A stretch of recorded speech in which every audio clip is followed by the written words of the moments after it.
Sir ನಮಸ್ತೆ sir. ನಮಸ್ಕಾರ.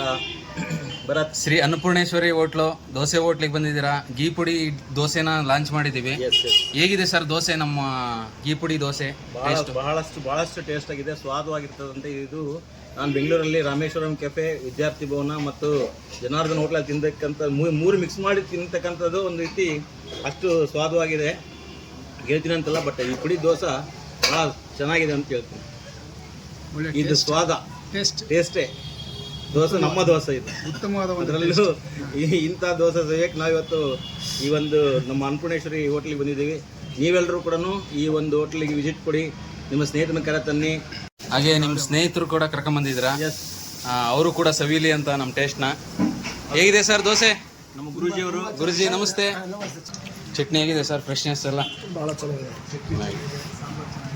ಎಲ್ಲ ನಿಮ್ಮ ಪ್ರೀತಿ ಪ್ರೋತ್ಸಾಹ ಹೀಗೆ ಇರಲಿ. ನಮ್ಮ ಕಾನವಸಹಳ್ಳಿಯಲ್ಲಿ ಒಳ್ಳೆ ಪ್ರಾಡಕ್ಟ್ ಕೊಡ್ಬೇಕಂತ ನಾವು ಕೊಡ್ತಾ ಇದ್ದೀವಿ. ಅವಶ್ಯಕವಾಗಿ ಬೆಂಗಳೂರಲ್ಲಿ ರೇಂಜಿಗೆ ಏನು ಸಿಗುತ್ತೋ ಆ ಐಟಮ್ ಸಿಗ್ಬೇಕಂತ ನಾವು ಕೊಡ್ತಾ ಇದ್ದೀವಿ. ಎಲ್ಲ ನಿಮ್ಮ ಪ್ರೀತಿ ಪ್ರೋತ್ಸಾಹ ಹೀಗೆ ಇರಲಿ, ಹಾಗೆ ಬರ್ತಾ ಇರ್ರಿ.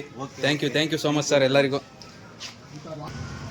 ಹಾಗೇನೆ ಮತ್ತೆ ಇನ್ನೊಂದ್ಸರಿ ಅವ್ರ ಫ್ರೆಂಡ್ಸ್ನೆಲ್ಲ ಕರ್ಕೊಂಡ್ಬಂದಿದ್ದಾರೆ, ಕರಣ್ ಅವರು. Thank you sir. Thank you sir.